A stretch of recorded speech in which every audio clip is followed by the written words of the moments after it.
Strand's new personality is getting dangerous, but luckily you've got someone like Will there. I really like Will. He's one of those guys you can just... What you say, that you only been a while. Well, of course you did. What you say, that it's all for the best, because it is. What you say, that it's just what we need. You decided this. What you say, what did you say? Right, Will, piss off. That was a full 10 minutes he was getting pushed back there. Oh no, this is horrible. I'm gonna die. Strand, no.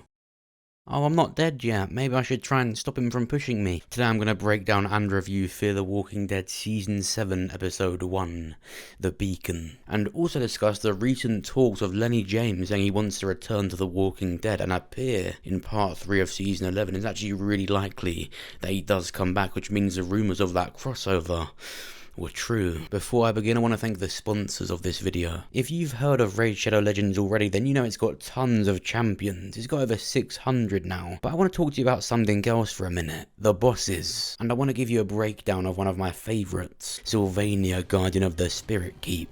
It turns out she got betrayed by the elves of Aravia. The elves had sort of a cultural resistance and started getting rid of people they didn't like. So Sylvania came home to her family, just gone. After that, she went off on her own and doesn't want to share the magic of the spirits anymore, so you've got to learn how to defeat her. As a boss battle, Sylvania is all about healing. She heals up to half her health every time she gets a turn, and she also deals bonus damage based on how much HP she has left. However, if you have one or two champions that can keep a healing reduction debuff on her, then you can beat her. The only problem is that she can put up a block debuffs buff, so be sure to also bring someone who can remove enemy buffs. What I love about Raid is that there's a story to it and you can make progress. Whether you want to learn about the interesting history and lore of the universe, or you want to play with your friends or compete with random players. This month, Raid's got a non-stop schedule of special events, including a Halloween lineup towards the end of the month. This will have tournaments against other players, big rewards, special fragment events, so that you can get some brand new legendary champions, including the brand new spooky Halloween champion, and much more. If you want to get a huge head start in Raid, all you have to do is hit the link in the description, or you can scan my personal QR code where you'll get an epic hero called Chonaru, 200k silver, 1 XP boost, 1 energy refill,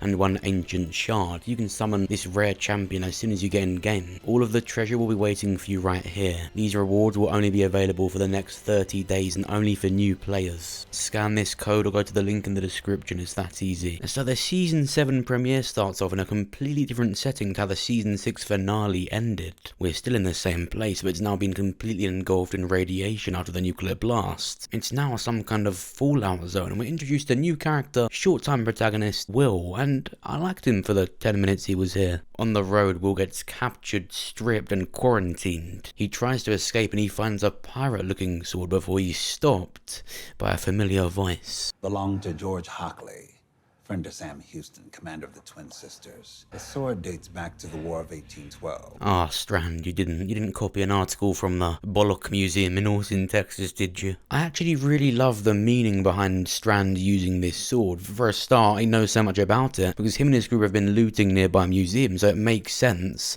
that this museum in Texas, in real life, he's evidently looted, and that's how he knows so much about this sword. Whilst I really like how Strand acted in this episode, I thought it was entertaining, I can't help but see it as more of a personality change rather than him just showing his true colours now. He acted in this episode as like a Far Cry villain in a Fallout game in one of the main bases in the first Dying Light game. It doesn't actually feel like Strand is just unfiltered now, it just feels like a complete 360 to all the progress he's made. It's funny because he obviously strives and wants to be a George Huckley of the apocalypse, yet he's acting like some kind of corrupt dictator. This sword, of course, was used by George Huckley in the War of 1812.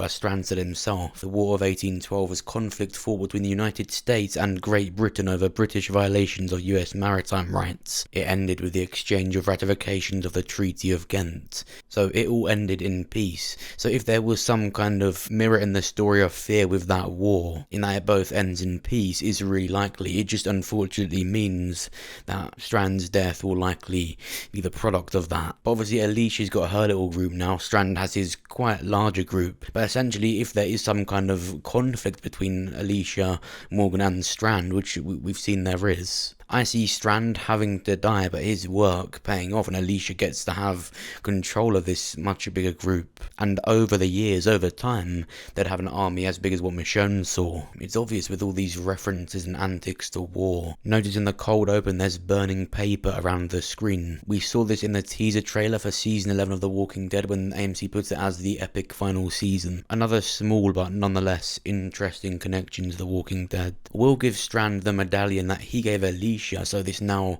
makes Strand aware that he's got some kind of affiliation with her. Will lies and says that he found it on a walker, so they go out to where this walker was, and is where Will's been staying at, and this new side faction called the Stalkers ambush them. Strand and Will are the only survivors of the attack. Strand escapes and goes to the lighthouse that Will was at the beginning of the episode. Will finds him, and he seems to drop the impression of Huey from The Boys, and reveals he was some close affiliate working with Alicia down at the bunker. She was down there with Teddy's deluded people, and instead of becoming cynical, she managed to form some kind of senate. That's why Will is so critical of Strand's leadership. It's not leadership.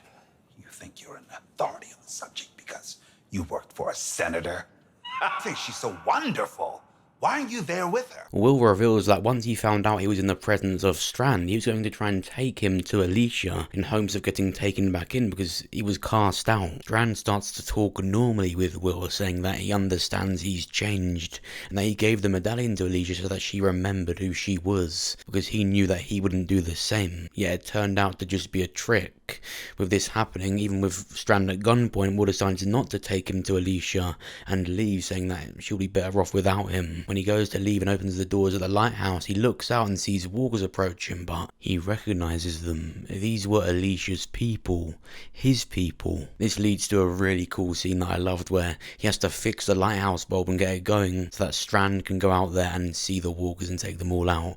Really cool, and I think that, the fact that he uses this sword is the best iconic weapon to have.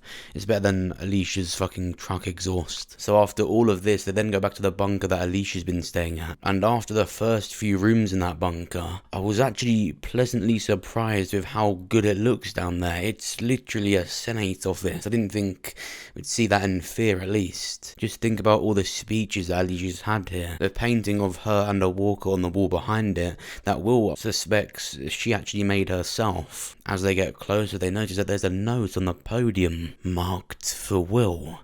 He pulls it off and opens it, and it says Padre. Strand has no idea what Padre means, but Will seems pretty sure, and he's actually worried for Alicia after reading it. He responds to Strand saying it doesn't matter, it probably doesn't exist. Strand asks, is it a person? Is it a place? Will says he doesn't know, but something better. He figured he'd find it first. There's a few meanings of the word Padre, all denoting to pretty much the same thing, and I want to actually avoid the religious meaning behind the word because it's very simple. It means priest. Padre in Spanish also translates to English as dad. We could very easily say this was something that Teddy wrote about. The Padre meaning dad, meaning the father, associating with the word priest. However, what it's likely referring to is the other meaning of Padre, which is military chaplain. So in this case, with everything that Will said, with how he looked when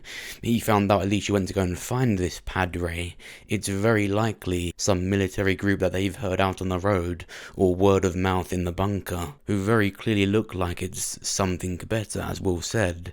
So yeah, it's really extremely likely to be the CRM. For them to go out and search for this Padre, it's something that her and Will and everyone else in the bunker knows about, that they could understand from the word Padre. Now obviously Padre most likely isn't referencing the actual CRM or any of the 3 places under it, just a place within the Fallout zone that the CRM is responsible for, because you've got to remember, Isabel is a CRM soldier and she saved a small group of the Fear characters and took them off somewhere very close to the blast.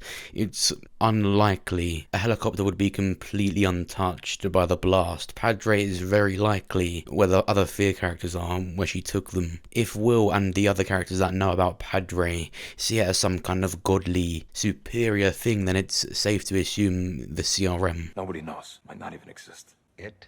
Something better. At least the possibility of it. I thought maybe if I found it first, she wouldn't have to, but So right now the way he's talking about it is like he's in the same position as everyone else has been when they're new to the idea of the CRM, just like how Jadis was. They see the CRM as their end game. Once they get to a place like that, they've made it. And it seems like Alicia has going to have to go and look for the CRM by following a small group of them or where they last saw them, because obviously the CRM are going to be wondering what this big blast was all about. It's a really big deal. It's a big part of Texas, just a fallout zone now. However, staying to what we've seen in episode 1, we did see a small group of people from a community known as the Stalkers. This is what they do. It could just be part of a much bigger group. Padre could also mean that. It just means something a lot bigger than what they've already got. It really could be the Stalkers, it could be the CRM. And the reason I did stray away from it being something religious, like maybe Alicia does believe in a lot of this stuff now, the priests were following the themes of the army. I mean, Strand's walking around with the sword of George Huckley, a famous colonel in history. He's building his own army. We should stay along those themes when finding out what Padre is. So then after this conversation, Will and Strand take the light bulb from the lighthouse and go back to Strand's tower, then put the light bulb on his tower, and it will likely be called the Beacon from now on, which answers to the title of the episode. And at first he makes it seem as though he put it up there to bring Alicia closer, to get her attention. If he puts this up there, Alicia will know it's him for sure, and she'll come and find him. But he then reveals it's not so Alicia comes to find him, it's so that the walkers can get closer. But she can't. Throughout this episode, while Strand does have this new ego, this new personality now, he did have dips in and out of the Strand that we've always known. Maybe he's not that bad after all. But any mention of Alicia coming to find him, anyone else leading to him, he would snap straight back and have this mischievous look to him, and you straight away know that there's more to it. She'll see it. She'll follow it. She'll find this place. What's so depressing about Will's death is that we're likely going to see him in the scenes from before, set before he would meet Strand with Alicia, scenes of them in the bunker, and it will likely be seeing the walker of Will that alerts Alicia that Strand has done this, or alerts that he's nearby, which just tells me that if Strand does die, which I think is very likely now, Alicia will be the one to kill him. There's obviously Morgan, but I think with Morgan it really seems like everyone's against him. Obviously not everyone is, but with Strand and his big group now, they're going to be completely against Morgan. Howard even spoke of Morgan Jones, so he knows that he's an issue and a nemesis to Strand. I just don't think a character that runs away from their identity like this and is so insecure about who they used to be and not being this leader, especially after what he just did to Will, I just don't think he can walk away from it now. There's obviously redemption, but he's always been this conflicting character. His entire story has always been on a set of scales, really. He's balanced it around with good deeds and coming around eventually, but he's always been selfish. He was either going to become really good or really bad, and he's become the latter. Like I said, he's like some Far Cry villain. I was acting. In fact, the Season 7 premiere is like a complete mirror of the Season 6 premiere. In the Season 6 one, we saw Morgan become this new person. Like he said himself, he's not Morgan Jones anymore, you're dealing with someone else. In the same way, Strand has had his own episode where he's met this new character, as Morgan met new characters and they've died in the same one. All for Morgan's transformation in the end. Strand has transformed into someone else over time, but it's for the worst. He's also got this symmetry with Alicia. With seeing this medallic again, it reminded him of how he gave it to her, so she didn't forget who she was. Alicia likely hasn't forgot who she was, but Strand has. And I just think out of all of them, it's going to be the character that has forgot who he was, and in fact is insecure about who he used to be. He's scared of going back to that, which is likely why he'll be the first to go. I remember in my main video that I did for the trailer for Season 7, I said that if anything, Strand is just shaping out to be a perfect leader for the CRM, because it would be a place that he wouldn't be judged for all the stuff that he's done. When he's been with the group he's always been with, he's always been judged. If something goes wrong, it's Strand's fault. He's the con man. Yet with these antics that he's learning here, him using George Huckley's sword, a colonel, whilst it's obvious to say that the bad guy is just gonna lose, with the end of the Walking Dead story getting closer and closer, we can start saying that instead of death being the end of certain characters' stories, it's the CRM. Again, the CRM just aren't a reach anymore. When characters talk about there being more and a better place, they're almost always referencing the CRM. Even if they don't know it exists yet, that is the next place. And I think Morgan coming to Fear is the one thing that affirms that. And of course there has been recent talks of Morgan Jones returning to The Walking Dead in season 11. It would be in part 3. Part 3 hasn't actually been filmed yet. This basically all came out from an insider interview where Lenny James not only said that he wanted to return, but that there were talks of how he could. Now, we've had rumours of this since early 2020. I remember making a couple of videos on it because it's such an important and I think quite obvious thing that somehow has got to happen. I've just never been certain on how exactly it's going to happen. It all depends on the events of Fear. Season 7 is going to bring Morgan to all different places. We don't know if he's going to beat Strand, if Alicia does it and Morgan just leaves somehow. But I think with Fear carrying on after The Walking Dead, yet Morgan coming back, this would allow Fear to become its own show again in the way that it's not a sibling to The Walking Dead. While still pursuing the CRM, Morgan would come back and maybe essentially pretty much let The Walking Dead viewers know that the show is going to Fear now. In Fear there is still quite a significant gap in the timeline, but it doesn't matter at all. Season 7 and Season 8 can just catch it up. Again, like, it's almost impossible for me to even begin to predict exactly how Morgan would go back, unless I was nearer to the end of Season 7. Just like with Season 6, I could say the CRM are obviously going to save someone. They ended up saving a small group, but it just wasn't Morgan. I still think Morgan is destined to go to the CRM, and to me, if there's now talks, after already having rumours of the Fear crossover, even if it is just Morgan going to The Walking Dead, all that means is that the picture of the CRM appearing at the end of The Walking Dead in the last episode is a lot clearer. If Morgan is there, and if Fear carries on, and there's also going to be a Daryl and Carol spin-off, I think all the ideas could be put into one. That's the thing, if Morgan returns to The Walking Dead last minute, then surely that means that Daryl and Carol and their spin-off involves Morgan. It could just be going to Fear, and I think that's a million times better than even The Walking Dead having a couple more seasons. Going to Fear would make it one of the best shows out. I mean, just imagine the Fear storyline right now with Strand if Daryl was in it. A show with just Carol and Daryl as the pool. I really don't want that right now. Overall, I really liked Season 7 Episode 1. I thought it was bleak, gritty, dark,